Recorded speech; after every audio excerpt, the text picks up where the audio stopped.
अगला टॉपिक हमारा क्या है, भारत विश्व में सेवा प्रदाता के रूप में देखते हैं हम लोग। तो कह रहा है कि 21वीं सदी में विश्व में सेवा क्षेत्र भारतीय श्रम पूंजी के अत्यधिक योगदान हुआ, यानी 21वीं सदी में भारत बहुत अधिक योगदान दिया। ठीक है, पहले तो इंग्लैंड में स्वास्थ्य और परिवहन सेवाओं में भारतीय श्रम शक्ति का अत्यधिक योगदान रहा। उसके बाद संयुक्त राज्य अमेरिका के अंतरिक्ष वैज्ञानिक और सूचना प्रौद्योगिकी में फिर भारत श्रम शक्ति के योगदान को सभी लोगों ने स्वीकारा और श्रम शक्ति के योगदान से पहले बढ़ती हुई जनसंख्या के लिए अभिशाप मानी जाती थी।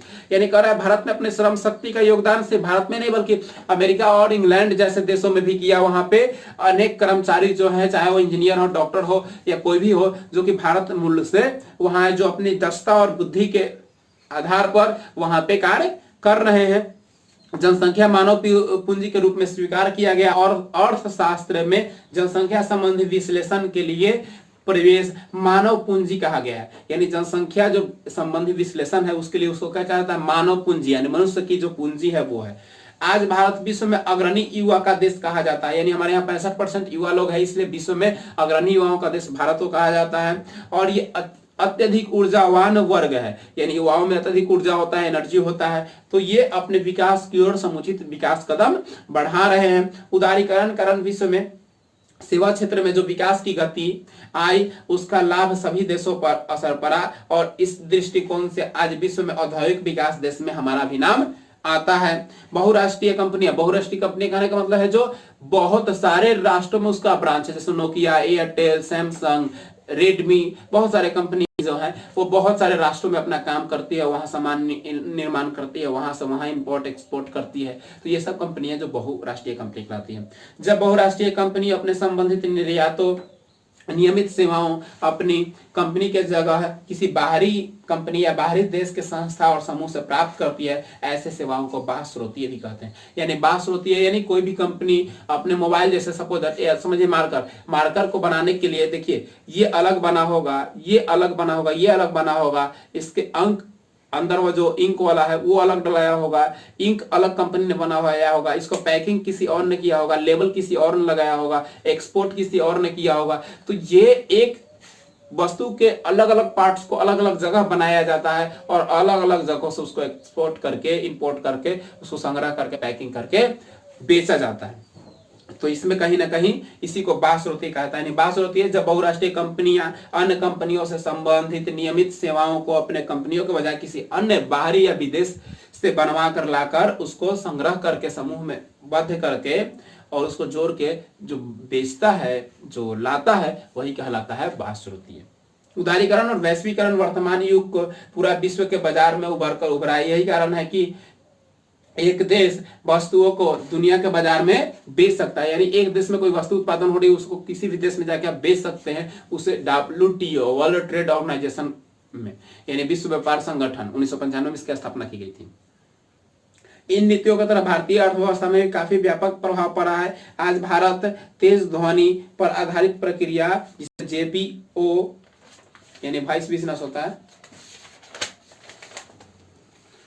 अथवा कॉल सेंटर, अभिलेख, अंक, बैंकिंग, रेलवे, पूछताछ, संगीत अकादमी, पुस्तकालय, पुस्तक शब्द कण, चिकित्सा संबंधित परीक्षण, अनेक जो सेवाएं हैं उस पर शोध कर रहा है, जिसमें USA, यूरोपीय संघ और अन्य विकसित देशों ने भारत में छोटी छोटी कंपनियां और संस्थाएं लगा दी है। यानी अन्य देशों की कंपनियां ने भी भारत में अपनी छोटी छोटी कंपनियां लगाई हैं ताकि इसमें उसका भी सहयोग हो सके। इन बहुराष्ट्रीय कंपनियों या सरकार को भारत में इन सेवाओं और सूचना को प्राप्त करने के लिए तुलनात्मक लागत के आधार पर काफी फायदेमंद है। भारत में इन सेवाओं के तुलनात्मक काफी कम है, यानी अदर देशों के मुकाबले भारत में भी कम है।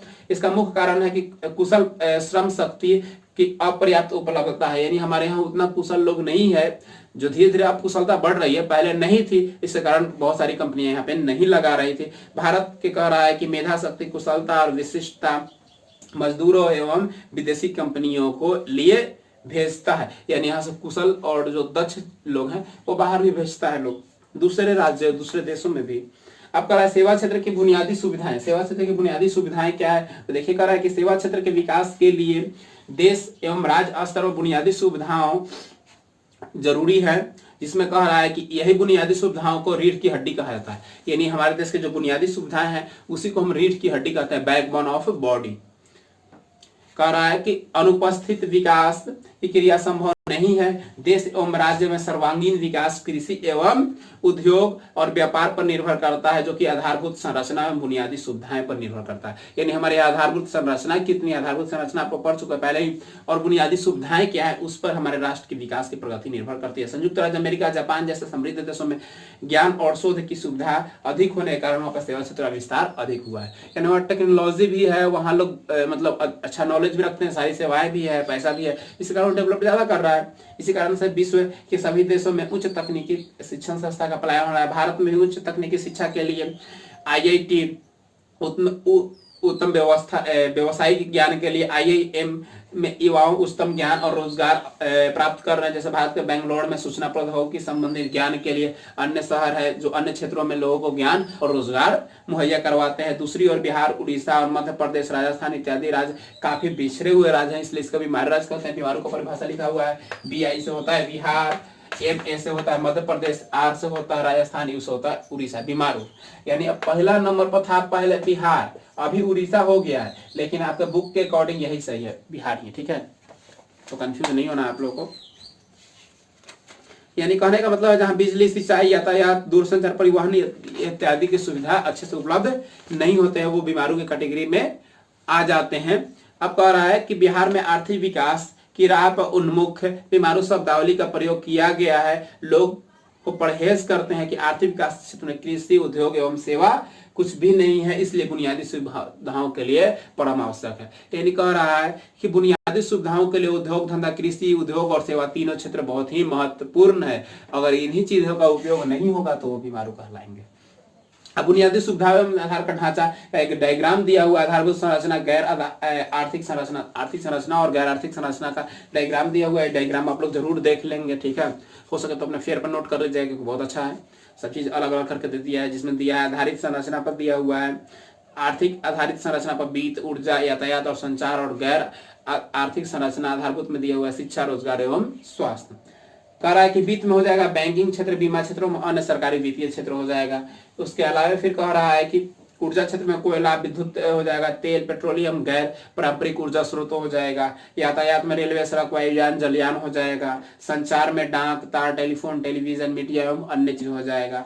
गैर आर्थिक संरचना मनुष्यों की दक्षता एवं उत्पादन में वृद्धि में अप्रत्यक्ष रूप से क्या करता है, विकास में सहायता देता है। यानी गैर सरकारी आर्थिक संरचना क्या करता है, मनुष्य की दक्षता और उत्पादन के लिए अप्रत्यक्ष रूप से, डायरेक्ट नहीं इनडायरेक्ट रूप से सहयोग करता है। जिसमें कह रहा है शिक्षा, अनौपचारिक शिक्षा, प्रारंभिक शिक्षा, माध्यमिक शिक्षा और उच्च शिक्षा, तकनीकी शिक्षा एवं अन्य शिक्षा भी सहयोग करता है। स्वास्थ्य में कह रहा है अस्पताल, प्राथमिक केंद्र, नर्सिंग होम एवं अन्य तरह से नर्सिंग होम भी स्वास्थ्य में सहयोग करता है। नागरिक सेवा में सामाजिक चेतना, सफाई एवं अन्य तरह से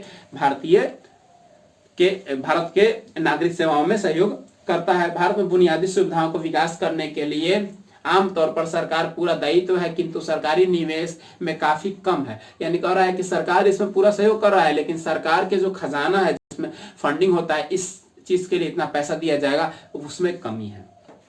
सरकार ने 1991 के बाद आर्थिक सुधारों में के दौर में निजी क्षेत्र एवं स्वयं एवं सरकार ने संयुक्त भागीदारी के आधारभूत संरचना का विकास अहम भूमिका निभाया। यानी कह रहा है 1991 के बाद जो आर्थिक सुधारों में जो निजी क्षेत्र के लोग हैं या स्वयं या सरकार की भी जो भागीदारी है वो कहीं ना कहीं इसमें अव्वल साबित हुए हैं, काफी भूमिका निभाई है। आज संयुक्त रूप से आधारभूत संरचना में निवेश हो रहा है, जिसकी स्थिति काफी सुधर चुकी है। भारत विश्व में उच्च तकनीकी के बावजूद भी आधारभूत संरचनाओं में एकदम कम सुविधा उठाने वाला देश है।